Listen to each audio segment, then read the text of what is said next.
बाटा, रिलैक्सो और कैंपस जैसे बड़े नाम भी इस समय स्टॉक मार्केट में कमजोर प्रदर्शन कर रहे हैं। और इसकी वजह सिर्फ एक नहीं बल्कि कई फैक्टर्स का एक कॉम्बिनेशन है।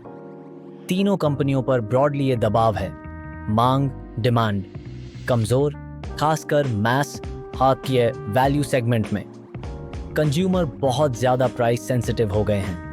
अनऑर्गेनाइज्ड प्लेयर्स और सस्ते चाइनीज प्रोडक्ट से कड़ी competition. Raw material, wages, rentals, marketing cost बढ़े पर कंपनियां पूरी तरह प्राइस पास ऑन नहीं कर पा रहीं। पहले से हाई वैल्यूएशन थी, अब ग्रोथ धीमी होने पर इन्वेस्टर्स निराश हैं। बाटा की स्ट्रॉन्ग अर्बन ब्रांड इमेज है, लेकिन मिड इनकम कंज्यूमर्स की डिस्क्रेशनरी स्पेंडिंग पर चोट पड़ी है। प्रीमियम और फॉर्मल कैटेगरी में डिमांड उतनी तेज नहीं है जितनी पहले थी। लोग ज्यादा कैजुअल, स्पोर्ट्स, स्नीकर की तरफ शिफ्ट हो रहे हैं, जहां कंपटीशन काफी ज्यादा है। कंपनी ने पिछले कुछ सालों में काफी प्राइस हाइक्स किए, जिससे लोअर मिड सेगमेंट के कस्टमर्स पर दबाव आया। ग्रोथ, वैल्यूएशन जितनी हाई थी उसके हिसाब से नहीं आ पा रही। Strong brand recall, pan India network, premiumization की कोशिश। अगर डिमांड स्टेबलाइज होती है और company youth focused sneaker casual segment में अग्रेसिव होती है तो रिकवरी पॉसिबल है। रिलैक्सो की बड़ी ताकत ही अब थोड़ी कमजोरी बन गई है। ये मुख्य रूप से मास वर्स वैल्यू सेगमेंट पर निर्भर है।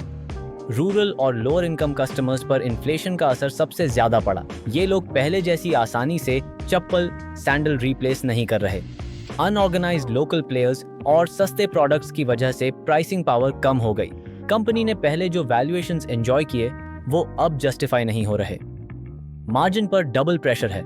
Raw material cost volatility, demand बचाने के लिए ज्यादा प्राइस नहीं बढ़ा सकते। रिलैक्सो लॉन्ग टर्म में खराब बिजनेस नहीं है, लेकिन अभी साइकिल उनके खिलाफ है। कैंपस थोड़ा अलग केस है। ये एथलेजर और स्पोर्ट्स फुटवेयर प्ले है। लिस्टिंग के बाद से इसमें काफी हाई एक्सपेक्टेशंस और प्रीमियम वैल्यूएशन थी। जब ग्रोथ नॉर्मल हुई और मार्जिन्स पर दबाव आया तो स्टॉक में शार्प करेक्शन हुआ। कंपटीशन में ब्रांडेड और लोकल स्पोर्ट्स ब्रांड्स शामिल हैं। यूथ फोकस्ड ब्रांड होने के कारण हेवी एडवर्टाइजिंग, ब्रांडिंग और डिस्काउंटिंग करनी पड़ती है। इन्वेंट्री और चैनल मैनेजमेंट में भी कभी-कभी इश्यूज से मार्जिन इंपैक्ट हो सकता है। लॉन्ग टर्म में एथलीजर थीम स्ट्रांग है, लेकिन valuation plus near term demand softness की वजह से स्टॉक अंडर परफॉर्म कर सकता है। दोनों sector headwinds, demand weak, inflation, competition, GST, raw material. Stock specific issues में हाई वैल्यूएशंस और ग्रोथ स्लो डाउन शामिल हैं। इसलिए सिर्फ कंपनी खराब है वाली बात नहीं, बल्कि cycle plus sentiment plus valuation तीनों का इफेक्ट है। अगर आप इन स्टॉक्स में इंटरेस्टेड हैं तो ब्रॉडली ये माइंडसेट रखना पड़ता है। ये स्ट्रक्चरली बैड सेक्टर नहीं है। भारत में पर कैपिटा फुटवेयर कंजम्पशन अभी भी लो है, लेकिन शॉर्ट टू मीडियम टर्म में दर्द रहेगा अगर डिमांड वीक रहती है।